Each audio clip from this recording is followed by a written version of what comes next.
السلام عليكم ورحمة الله وبركاته من قناطر التقسيم في ديروت بمحافظة أسيوط.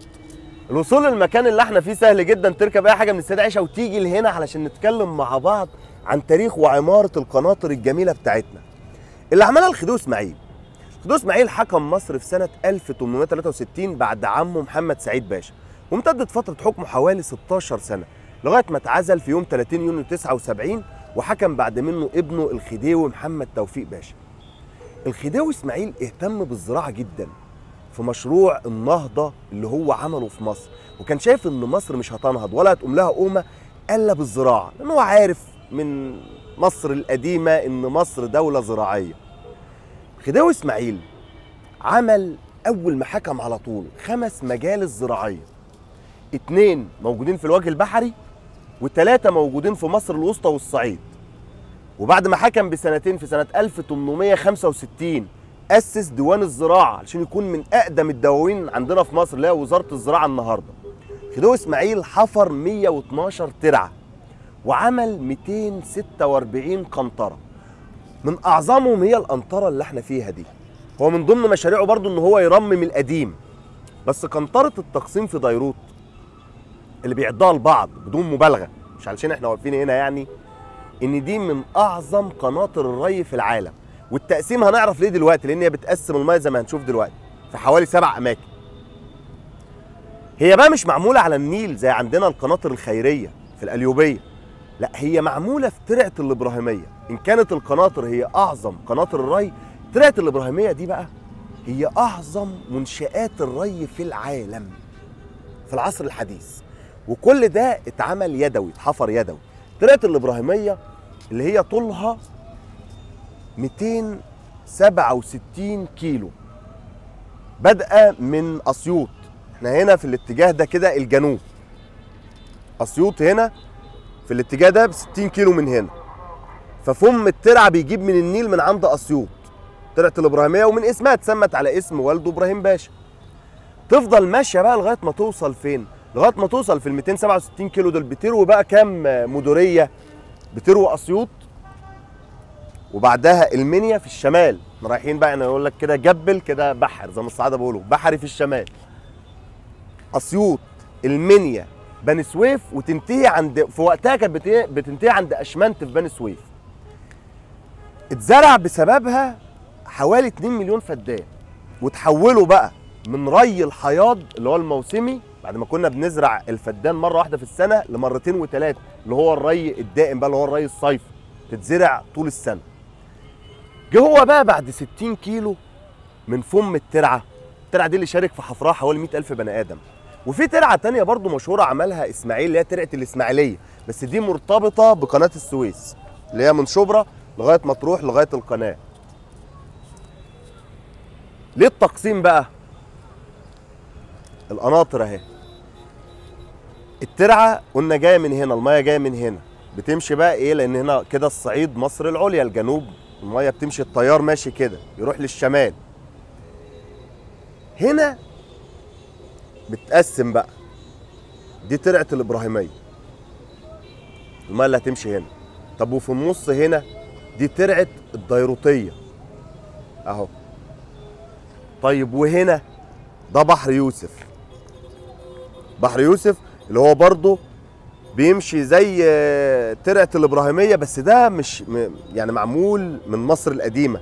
حتى لو حد يبص على الخريطه كده هيلاحظ حاجه، هيلاحظ ان ترعه الابراهيميه او الترعه اللي اتعملت كلها هي بتبقى ماشيه ستريت، خط كده مستقيم على طول. انما بحر يوسف هتلاقوه متعرج، ده برضه هو بياخد من اسيوط، بيروي الاراضي اللي في اسيوط، وبعد كده المنيا، وبعد كده بني سويف، وبعدين يودي للفيوم من هنا. يعني الميه اللي هتروح للفيوم دي بدايتها، دي بدايه بحر يوسف، الحته دي ده المصدر الميه الوحيد للفيوم. عرفتوا ليه التقسيم بقى؟ هنا. طب في الاتجاه ده في قناطر هناك اهي، دي اسمها الدلجاوي، القناطر دي. وهنا برضو في قناطر يعني نحاول ان احنا نبينها، اللي هي اسمها الساحل اهي.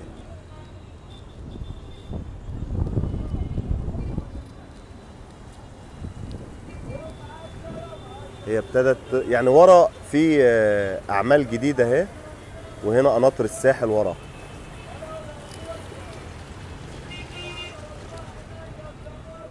بانت اهي، دي بدايتها. عايز اوريكم العيون بس. احنا جنب محطه القطر بتاعه ديروت على طول.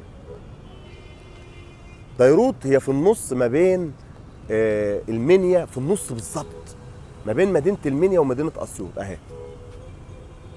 كده تقريبا يعني 60 كيلو لو رحنا لاسيوط في الجنوب قبلي، لو مشينا بحري في الاتجاه ده كده من هنا برضو دي ترعه الابراهيميه، يبقى دي بدايه ترعه الابراهيميه من التقسيم، لكن هي بادئه من عند اسيوط في الاتجاه ده، قلنا 60 كيلو من هنا. دي بدايه ترعه الابراهيميه، ومن هنا برضو 60 كيلو لغايه المنيا، ما بين ديروت وما بين المنيا بالظبط 60 كيلو لاسيوط. لو مشينا للجنوب 60 كيلو في الاتجاه ده كده للمنيا لو رحنا في الشمال. في بقى حاجه جميله قوي هنا، النص التأسيسي ده نقرأه.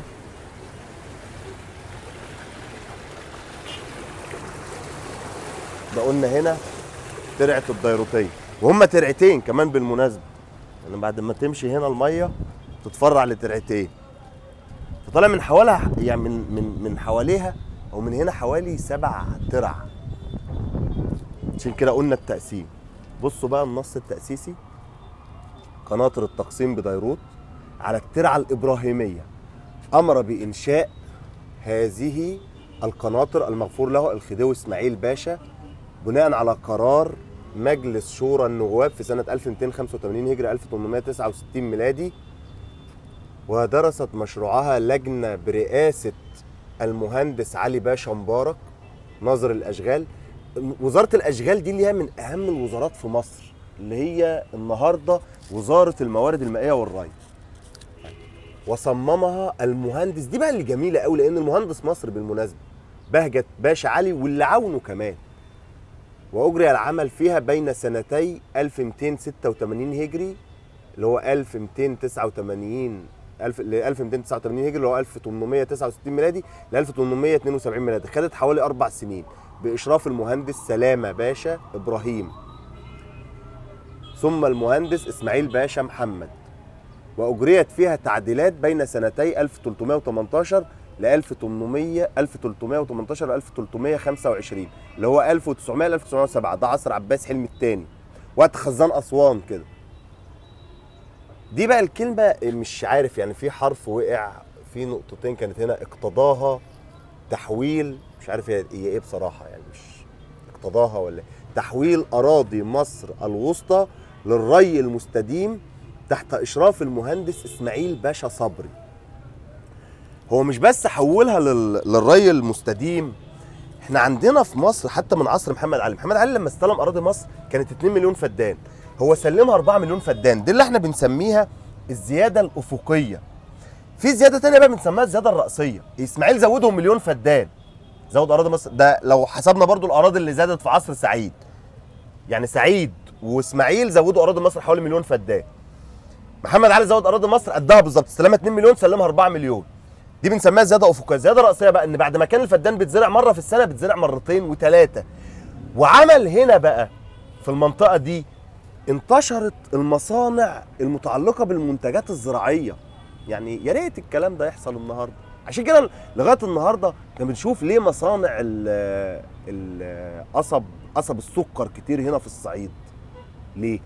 لان هو بيتزرع هنا، مزروع هنا، فالمصانع كلها بتبقى هنا جنبه. وحتى كمان مش بس قصب السكر، يعني وقت الحروب الامريكيه، الحروب الاهليه الامريكيه، خديوي اسماعيل باع قطن بمبالغ مهوله، وده اللي كان بيساعده ان هو يسدد بعض الديون اللي عليه، لغايه ما الموضوع ده يعني في الاخر خالص ما عرفش يسدد ودخل بعد كده الاحتلال. نرجع تاني للنص بتاعنا. قلنا تحت اشراف المهندس اسماعيل باشا سري كتب هذا التذكار بإشارة سعادة عبد العظيم باشا راشد وزير الأشغال برضه في سنة 1353 هجري اللي هو 1914. 34 ميلادي. ده قبل ما فؤاد يموت بسنتين، لان فؤاد مات 1936. وهنا الخطاط اهو كتبه سيد ابراهيم. بصوا النص ده اللي هو سنه 34. النص ده بعد منه بقى شوفوا حوالي كام سنه، يعني 28 سنه تقريبا. 28 سنه. وزاره الاشغال العموميه نفس الاسم برضه، قنطره بحر يوسف تم تعديلها وتقويتها في عهد الرئيس جمال عبد الناصر سنه 1381 هجري 1962 ميلادي. مفيش خطاط ماضي. شوفوا الخط هنا والخط هنا، المفروض ان ده احدث ب 32 سنه، فيبقى احنا كل ما بنتقدم في التاريخ المفروض نتطور، بس واضحه. طيب نتمنى ان احنا نكون ضفنا لكم معلومه جديده. ما تنسوش تعملوا شير. النهارده 12 رمضان، ونشوفكم ان شاء الله في حلقه جديده، والسلام عليكم ورحمه الله وبركاته.